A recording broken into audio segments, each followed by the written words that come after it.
നമസ്കാരം. ഇന്നലെ രാത്രി ലോകം മുഴുവൻ ചർച്ച ചെയ്തത് മൊസാദിന്റെ ഏറ്റവും പുതിയ യുദ്ധതന്ത്രത്തെക്കുറിച്ചാണ്. ലബനീസ് തലസ്ഥാനമായ ബെയ്റൂട്ടിലും മറ്റിടങ്ങളിലും പേജറുകൾ പൊട്ടിത്തെറിച്ചു. പേജറുകൾ എന്നത് ഇന്ന് പൊതുവെ ലോകത്തൊരിടത്തും നിലവിലുള്ള സമ്പ്രദായമല്ല. സുരക്ഷാ കാരണങ്ങളാൽ സേനയടക്കമുള്ള ചില സംവിധാനങ്ങൾ ഉപയോഗിക്കുന്നു എന്നല്ലാതെ പേജറുകൾ സാധാരണ മനുഷ്യർ ഉപയോഗിക്കുന്നില്ല. മൊബൈൽ ഫോൺ കണ്ടുപിടിക്കുന്നതിന് തൊട്ടു മുമ്പുണ്ടായ സാങ്കേതിക വിദ്യയാണ് പേജറുകൾ. പേജറുകളിലേക്ക് നമുക്ക് സന്ദേശങ്ങൾ അയക്കാം, ടെക്സ്റ്റ് മെസ്സേജുകളും വോയിസ് ക്ലിപ്പുകളും. അതിനപ്പുറത്തേക്ക് പേജറുകൾ ടെലിഫോൺ പോലെ ഉപയോഗിക്കാൻ സാധ്യമല്ല. ഒരു അലേർട്ട് നൽകുക, ഒരു മുന്നറിയിപ്പ് നൽകുക, ഒരു സന്ദേശം നൽകുക എന്നത് മാത്രമാണ് പേജറുകളുടെ ധർമ്മം. ഇന്ന് ഒരു സാധാരണ പൗരനും പേജർ ഉപയോഗിക്കുന്നില്ല. ആ പേജറുകളെയാണ് ഇസ്രായേൽ സേനയും മൊസാദും ചേർന്ന് ബോംബാക്കി മാറ്റിയത്.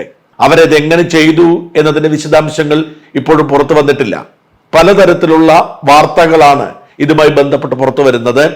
നമ്മുടെ മാധ്യമങ്ങൾക്ക് റിപ്പോർട്ട് ചെയ്തത് ഇത് സൈബർ അറ്റാക്കാണ്. അതായത് മൊസാദ് എന്ന ചാരസംഘടന ഹെസ്ബുള്ള എന്ന ഭീകര സംഘടനയുടെ പ്രവർത്തകരും നേതാക്കളും ഉപയോഗിക്കുന്ന പേജർ ഹാക്ക് ചെയ്ത് സ്ഫോടനം നടത്തിയെന്നതാണ്.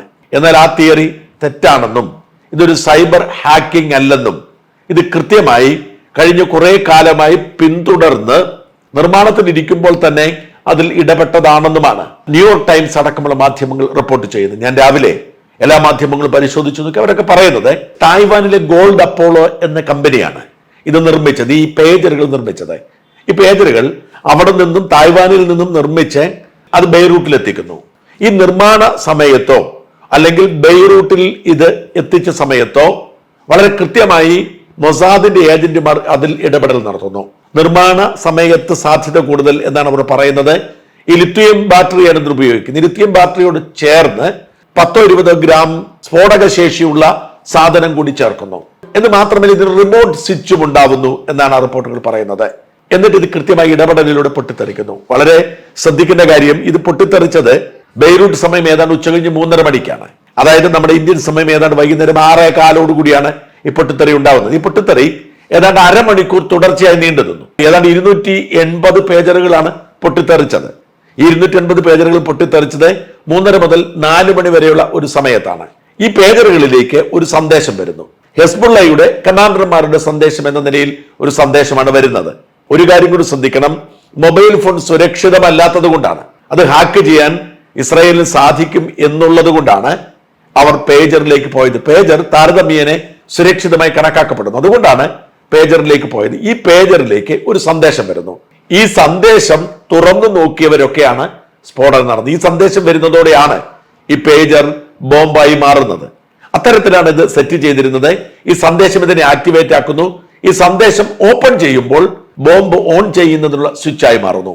ഇങ്ങനെയാണ് ഇത് സ്ഫോടനം ഉണ്ടാക്കിയത്. നൂറുകണക്കിന് ആളുകൾക്ക് പരിക്കേറ്റു. ഇപ്പോഴത്തെ റിപ്പോർട്ട് ഏതാണ്ട് 2700 പേർ ആശുപത്രിയിലാണെന്നാണ്. ഇതിന്റെ വീഡിയോ ദൃശ്യങ്ങൾ സോഷ്യൽ മീഡിയയിലൂടെ പ്രചരിക്കുന്നുണ്ട്. പലയിടങ്ങളിലും മാർക്കറ്റുകളിലും കടകളിലും വാഹനം ഓടിച്ചുകൊണ്ടിരുന്നപ്പോഴും ഒക്കെയാണ് ഈ സംഭവങ്ങൾ ഉണ്ടായത്.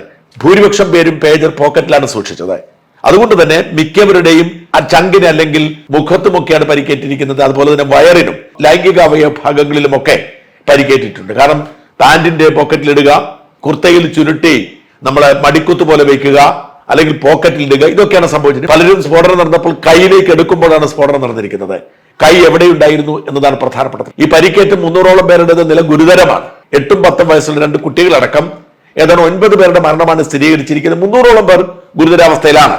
പലരുടെയും മുഖം പോയിരിക്കുന്നു, പലരുടെയും കൈവിരലുകൾ നഷ്ടപ്പെട്ടിരിക്കുന്നു, പലരുടെയും തൊടഭാഗം മുഴുവൻ മുറിഞ്ഞു പോയിരിക്കുന്നു, പലരുടെയും വയറില്ലാതായിരിക്കുന്നു, പലരുടെയും ചങ്ക് തകർന്നവരാണ് മരിച്ചിരിക്കുന്നത്. അങ്ങനെ അനേകം ഗുരുതരമായ പരിക്കുകൾ ഉണ്ടാക്കുന്ന തരത്തിലുള്ള സ്ഫോടക വസ്തുവായി ബോംബായി പേജറുകൾ മാറുകയായിരുന്നു. ഇതിനെക്കുറിച്ചുള്ള അന്വേഷണമൊക്കെ വരുന്നുണ്ട്, ഇതേക്കുറിച്ചുള്ള പ്രഖ്യാപനങ്ങൾ വരുന്നുണ്ട്. ലബനീസ് പ്രധാനമന്ത്രി നജീബ് മക്കാത്ത് പറഞ്ഞത് ഇത് ലെബനൻ എന്ന രാജ്യത്തിന്റെ പരമാധികാരത്തിന് മേലുള്ള ഇസ്രായേലിന്റെ ഒരു ഭീകരാക്രമണമാണ്. ഈ ഭീകരാക്രമണത്തെ വെറുതെ വിടില്ല എന്നാണ് ലബനീസ് പ്രധാനമന്ത്രി പറഞ്ഞത്. ലബനീസ് പ്രധാനമന്ത്രിക്ക് അങ്ങനെ പറയാനേ കഴിയൂ. കാരണം ആ രാജ്യത്തിന്റെ പരമാധികാരത്തിന്റെ മേൽ പ്രധാനമന്ത്രിക്ക് നിയന്ത്രണമൊന്നുമില്ല. ഹെസ്ബുള്ളയുടെ കയ്യിലാണ് രാജ്യത്തിന്റെ മിക്ക ഭാഗങ്ങളും. അതുകൊണ്ട് ഹെസ്ബുള്ള വളരെ ആശങ്കയിലാണ്. ഹെസ്ബുള്ളയുടെ ചരിത്രത്തിലെ ഏറ്റവും വലിയ സുരക്ഷാ വീഴ്ചയായി വിലയിരുത്തപ്പെടുന്നു. ഹെസ്ബുള്ള എന്ന ഭീകര സംഘടന പൊതുവെ സുരക്ഷാ കാര്യങ്ങളിൽ ഏറെ ശ്രദ്ധയുള്ളവരാണ്. അവർ കഴിഞ്ഞ 1 വർഷമായി തുടർച്ചയായി ഇസ്രായേലിനെ ആക്രമിച്ചുകൊണ്ടിരിക്കുന്നു. ഇസ്രായേൽ ആ ഒരു പ്രതിസന്ധിയിലാണ് ഇങ്ങനെ ഒരു ആക്രമണത്തിന് ഒരുങ്ങിയത്. കാരണം ഇസ്രയേലിന്റെ വടക്കൻ അതിർത്തിയോട് ചേർന്നാണ് ലെബനൻ. ആ ലെബനന്റെ ഏതാണ്ട് പൂർണ്ണ നിയന്ത്രണം ഹെസ്ബുള്ളയുടെ കൈകളിലാണ്. ഹെസ്ബുള്ള ഇറാന്റെ കയ്യിലെ ഒരു കളിപ്പാവ മാത്രമാണ്. ഇറാൻ സൃഷ്ടിച്ചെടുത്ത ഒരു ഭീകര സംഘടനയാണ് ഹെസ്ബുള്ള. ആ ഹെസ്ബുള്ളയ്ക്ക് വേണ്ട പരിശീലനം കൊടുക്കുന്നത് ഇറാനാണ്. ഇറാന്റെ സൈനിക തലവന്മാരെ പലരെയും ബെയ്റൂട്ടിൽ വെച്ച് ഇസ്രായേൽ കൊന്നു തള്ളിയിട്ടുണ്ട്. അപ്പൊ അതുകൊണ്ട് ഈ ഹെസ്ബുള്ള നിരന്തരമായി, പ്രത്യേകിച്ച് ഒക്ടോബർ 7 ഹമാസിന്റെ ആക്രമണത്തെ തുടർന്ന് ഇസ്രായേൽ ഗാസയെ ആക്രമിക്കാൻ തുടങ്ങിയതോടെ ഹെസ്ബുള്ള തുടർച്ചയായി ഇസ്രായേലിന് തലവേദന ഉണ്ടാക്കിക്കൊണ്ടിരിക്കുന്നു. വലിയ തോതിൽ ബോംബാക്രമണം നടത്തിക്കൊണ്ടിരിക്കുന്നു. അതിർത്തി പ്രദേശത്തായിരുന്നു ബോംബ് വീണിരുന്നെങ്കിൽ കഴിഞ്ഞ ദിവസം മധ്യ ഇസ്രായേലിലേക്ക് ആദ്യമായി ഹെസ്ബുള്ളയുടെ ഒരു ബോംബ് വീണു. നമ്മുടെ മീഡിയ അവനൊക്കെ ആവേശത്തോടെ അത് ആഘോഷിക്കുന്നുണ്ടായിരുന്നു. എന്തെങ്കിലും ഇസ്രായേലിന് സംഭവിച്ചാൽ, അല്ലെങ്കിൽ ഏതെങ്കിലും ഭീകരവാദികൾക്ക് എന്തെങ്കിലും ഒരു ചെറിയ നേട്ടമുണ്ടായാൽ അത് ആഘോഷിക്കുന്ന മാധ്യമങ്ങളിൽ മുൻപിൽ നിൽക്കുന്നത് അൽ ജസീറയും നമ്മുടെ മീഡിയ മാധ്യമവുമാണ്. ഇവരൊക്കെ വലിയ തോതിൽ ആഘോഷിച്ചിരുന്നു. ഇസ്രായേൽ നിലവിളിച്ചുകൊണ്ട് ഓടുന്നു, ഇസ്രായേലിന്റെ നടുക്കേക്ക് ഇതാ ബോംബ് വീഴുന്നു എന്നൊക്കെ പറഞ്ഞ് ആഘോഷിച്ചിരുന്നു. ഈ ആഘോഷമൊക്കെ പൂർത്തിയായി ഇരിക്കുമ്പോഴാണ് ഈ സംഭവം ഉണ്ടാവുന്നത്. വാസ്തവത്തിൽ ഈ ഹെസ്ബുള്ളയുടെ ആക്രമണത്തെ തുടർന്ന് അതിർത്തി പ്രദേശത്ത് നിന്ന് ഏതാണ്ട് 70,000-ഓളം ഇസ്രായേലികൾക്ക് മാറിപ്പാർക്കേണ്ട ഒരു സാഹചര്യം ഉണ്ടായി. അതിനൊക്കെയുള്ള ഒരു പ്രതികാര നടപടിയാണ് ഇപ്പോൾ സംഭവിച്ചിരിക്കുന്നത്. ഇസ്രായേലിന്റെ, പ്രത്യേകിച്ച് മൊസാദിന്റെ അതിസൂക്ഷ്മമായ, അതിശാസ്ത്രീയമായ ഇത്തരം ആക്രമണങ്ങളിൽ വാവിളിച്ചിരിക്കുകയാണ് അമേരിക്ക പോലും. അമേരിക്ക പറയുന്നത് ഞങ്ങളൊന്നും പറഞ്ഞില്ല, ഞങ്ങൾക്ക് ഇതിനെക്കുറിച്ച് സൂചനയുമില്ലെന്നാണ്. ഈ ആക്രമണങ്ങൾ കഴിഞ്ഞാൽ ഇസ്രായേൽ മിണ്ടില്ല. ഇസ്രായേൽ സമ്മതിക്കാനോ നിഷേധിക്കാനോ പോവില്ല. അത്ര തന്ത്രപരമായാണ് മൊസാദ് പലപ്പോഴും ഇടപെടൽ നടത്തുന്നത്. ഇപ്പൊ കഴിഞ്ഞ ദിവസം ഹമാസിന്റെ തലവനെ അതീവ സുരക്ഷാ കേന്ദ്രത്തിൽ പോയി കൊന്നല്ലോ. ഇസ്മായിൽ ഹനിയ ഇറാൻ പ്രസിഡന്റിന്റെ സത്യപ്രതിജ്ഞയ്ക്ക് വേണ്ടി പോയതാണ്. ഏറ്റവും വലിയ സുരക്ഷാ സന്നാഹം ഒരുക്കി കൊടുത്തിരുന്നു ഇറാൻ ടെഹ്റാനിൽ. ആ ടെഹ്റാനിലെ താമസ സ്ഥലത്തേക്കാണ് ബോംബ് സ്ഫോടനം നടത്തി ഇസ്മായിൽ ഹനിയ അവർ കൊന്നത്. ഇസ്മായിൽ ഹനിയയ്ക്ക് പകരം യാഹിയ സിൻവർ ഹമാസിന്റെ തലവനായെങ്കിലും അയാൾക്ക് പുറത്തിറങ്ങാൻ പോലും കഴിയുന്ന സാഹചര്യമില്ല. ഇത്ര അത്ഭുതങ്ങൾ സൃഷ്ടിക്കാൻ ഇസ്രായേലിന് കഴിയുന്നുണ്ട്. ആ അത്ഭുതങ്ങളുടെ ശ്രേണിയിലെ ഏറ്റവും ഒടുവിലത്തെ വീരഗാഥയായി മാറും ഇത്. നേരത്തെ സൂചിപ്പിച്ചതുപോലെ മ്യൂണിക് ഒളിമ്പിക്സിൽ കൊല്ലപ്പെട്ട ഇസ്രായേലി കായിക താരങ്ങളോട് ഐക്യദാർഢ്യം പ്രഖ്യാപിച്ചുകൊണ്ട് ആ കൊലപാതകത്തിന് നേതൃത്വം കൊടുത്ത സകല ഭീകരരെയും അവരവരുടെ താവളങ്ങളിൽ പോയി, ഏത് രാജ്യത്ത് അവർ ഒളിച്ചിരുന്നാലും, ഏത് രാജ്യത്തിന്റെ സുരക്ഷയിൽ അവർ കാത്തിരുന്നാലും അവിടെ പോയി പലതരത്തിൽ ഇസ്രായേലി ഏജന്റുമാർ കൊന്നിരുന്നു. അതിന്റെ ഒരു തുടർച്ചയായിരുന്നു വാസ്തവത്തിൽ ഇറാനിൽ കയറി കൊന്നത്. അതിന്റെയൊക്കെ അങ്ങേയറ്റത്തേക്കുള്ള ഒരു നീക്കമാണ് ഓരോ വ്യക്തിയും ഉപയോഗിച്ചിരുന്ന ഒരു ഇലക്ട്രോണിക് ഉപകരണം, പേജർ, അതിന് ബോംബാക്കി മാറ്റി ആക്രമിക്കുക എന്ന്. ഇവിടെ ഒരു പ്രധാനപ്പെട്ട തന്ത്രം എന്ന് പറയുന്നത് ഈ പേജർ ഉപയോഗിക്കുന്ന സാധാരണക്കാരല്ല. ആരെങ്കിലും ഉപയോഗിക്കുന്നെങ്കിൽ, ഇപ്പം 8 വയസ്സും 10 വയസ്സുള്ള ഒരു കൊച്ചു ഉപയോഗിച്ചു, അത് ഉപയോഗിച്ചെങ്കിൽ ആ കുട്ടിയുടെ അപ്പനോ അമ്മയോ ഭീകരവാദി തന്നെയായിരിക്കും, ഹെസ്ബുള്ള ആയിരിക്കും. കാരണം ഇത് ഹെസ്ബുള്ള അവരുടെ പ്രവർത്തകർക്കും അവരുടെ നേതാക്കൾക്കും മാത്രം വിതരണം ചെയ്ത അവരുടെ കമ്മ്യൂണിക്കേഷൻ ശൃംഖലയുടെ ഭാഗമാണ്. കുട്ടികൾ മരിച്ചു എന്ന് പറഞ്ഞ് നിലവിളിച്ചിട്ട് കാര്യമില്ല. കുട്ടികളെ കൊന്നു എന്ന് പറയും.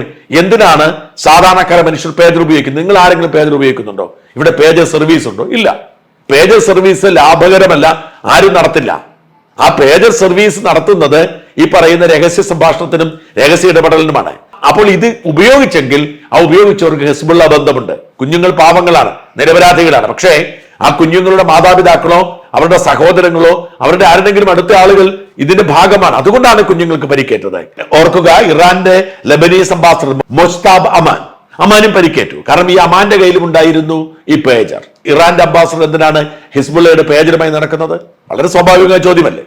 എന്തായാലും ഇസ്രായേലിന്റെ, പ്രത്യേകിച്ച് മൊസാദിന്റെ ഈ അസാധാരണമായ തന്ത്രങ്ങൾ, യുദ്ധതന്ത്രങ്ങൾക്ക് മുമ്പിൽ പകച്ചു നിൽക്കാൻ അമേരിക്ക പോലും. അപ്പോൾ പിന്നെ ഭീകര രാഷ്ട്രങ്ങളുടെയും ഭീകര സംഘടനകളുടെയും കാര്യം പറയേണ്ടതില്ല. തിരിച്ചടിക്കും കട്ടായമെന്നൊക്കെ ഹെസ്ബുള്ളയുടെ തലേന്ന് ഹസൻ നസറുള്ള പറയുന്നുണ്ട്. അവർ ഒരുപാട് കാലമായി ഇത് പറയുന്നുണ്ട്. പക്ഷേ ഇസ്രായേലിന് ഒന്നും ചെയ്യാൻ കഴിയാത്ത സാഹചര്യമാണ്. ഇസ്രായേലിനെ പറ്റി ഏറ്റവും വലിയ വീഴ്ച ഒക്ടോബർ 7 സംഭവിച്ചതാണ്. അവരുടെ ഉദാസീനതയിൽ സംഭവിച്ചതായിരുന്നു അത്. അത്തരമൊരു തിരിച്ചടി ഇനി ഇസ്രായേൽ ഉണ്ടാവാൻ അനുവദിക്കില്ല. അതുകൊണ്ടാണ് പതിയെ പതിയെ ഇത്തരം ഭീകര സംഘടനകളുടെ ചിറകൊടിച്ചു വരുന്നത്. ഈ ഒരു പേജർ ബോംബാക്രമണം എന്ന് പറയുന്നത് വലിയ ഗൗരവത്തോടുകൂടി വരും കാലങ്ങളിൽ ചർച്ചയാവും. തീർച്ചയായും ഇസ്രായേലിൽ ഇച്ഛാശക്തിയെ തോൽപ്പിക്കാൻ ആർക്കും കഴിയില്ല എന്ന സന്ദേശം ഇസ്രായേൽ ജനതയ്ക്ക് ഇത് കൊടുക്കും.